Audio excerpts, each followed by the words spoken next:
The senator or House of Rep members play a bigger role in your future than you think. They make the laws, approve the budgets, influence education, infrastructure, even how much your business is taxed. They can check the president, but that's only if they're doing their jobs. Sadly, many aren't. And worse, some have been there for decades, more than 2 decades. Nicholas Mutu has been in the House of Reps since 1999. That's 26 years. Ahmed Lawan, the former Senate president, has also been there since 1999, 26 years. Eyinaya Abaribe has been a senator for 18 years. And there's more. The question is, what have they done to stay that long? What bills have they sponsored? What change have they brought to their constituency? If we don't ask, we'll keep re-electing names without records. When most people go to the polling booth, they vote for president and then they click the same party all the way down without knowing a single name or what the person stands for. That's how the same faces keep returning. No questions, no accountability. In 2027, we must change how we vote. Not just at the top, but especially, most especially, the 109 senators, the 360 reps, and the thousands of state assemblies.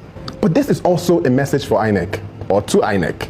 First, we want the photos of candidates on the ballot box, so people vote for individuals, not just parties. Second, it's time for term limits. If governors and presidents serve for 8 years, lawmakers should do the same. The Senate isn't a retirement home. Democracy needs fresh faces, fresh eyes, fresh energy, and fresh thinking.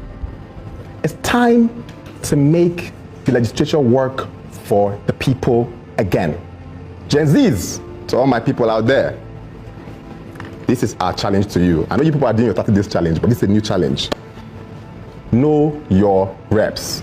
Watch their vote and demand better, because the people you ignore at those ballot boxes are the ones writing the rules that shape your future.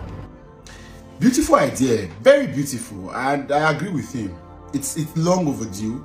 We need to start to look into all of these things, especially with the National Assembly. A lot of people have no business being in the National Assembly, and it shouldn't be a retirement plan for anybody. Just imagine, for example, Komodo Shomole, Godswill Akpabio, Serake Dixon, a lot of all these governors that are in the National Assembly, they are already on life pension, 100% life pension from being as governors, and then they are still now in the National Assembly. Some persons, Kazim Shettima is on life pension for being as governor, Bola Ahmed Tinubu is on life pension for being as governor, and then they are still holding public offices. They are greedy enough, unaccountable and irresponsible enough not to have at least removed that life pension, but greed will keep them. So it's a whole lot. But now this is where the catch is. You go dey pray and God will help country where be say the people where they expect to solve your problems, now then be the problems. Because all of the things he has listed and charged INEC for, right, they are actually not in INEC's hands to solve. They are part of the Electoral Act that we need to have the National Assembly to fix. All of this is there INEC. So imagine the state where we dey, where we be say the solution where they seek, they only the hands of the people where they cause the problem. So it's and then it's almost hopeless. But you see, as Nigerians, I can tell you for free, we will not allow hopelessness to take, because when hopelessness take charge, desolation and despair will come, and that is when these guys have charade. They begin to dance and they are happy to hear that you are hopeless.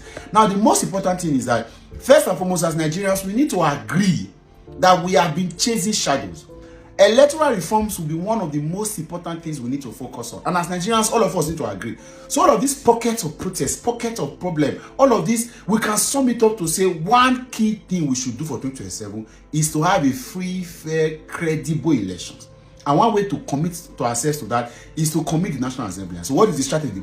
Strategy now is to begin to ask our representatives, both the senators and House of Reps, to focus on electoral reforms. What are the areas we noticed in the last elections that we should cover as loophole? What are the things we need to protect? What are the things we need to avoid? What are the things we need to fix? Now, if that is in view, the next most important thing from us is to now say, If our senators, our House of Rep members are not pushing for this cause, then we begin to record them.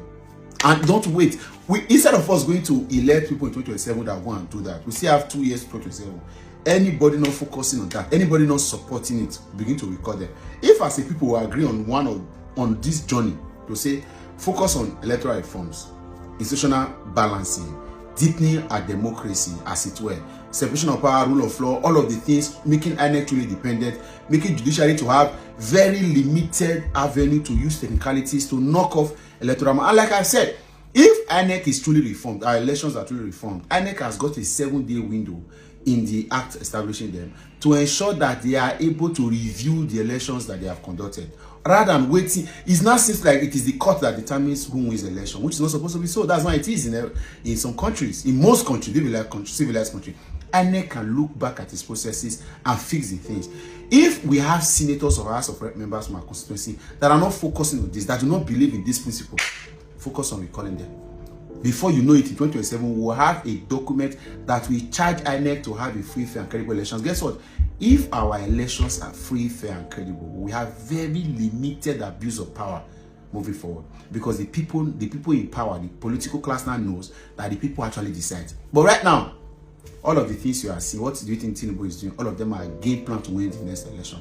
The thing that makes you a powerful leader is the fact that you're able to win re-election. That's what makes you a powerful leader in this country. And it's really not about dividends of democracy or governance that you have provided for your people. It's about where you're able to use the quasi-military, all of the political theatrics and shenanigans to get yourself back in power. That is the only thing. Two-term governor, two-term president. That is what Nigerian politicians currently see. And again, like I said, painful that the solution is in the hands of people that have caused the problem. But we as a people have the bigger solution. Record these guys. When 5 of these guys are back to their homes, the rest of them will sit up. I'll catch you another time. Bye for now.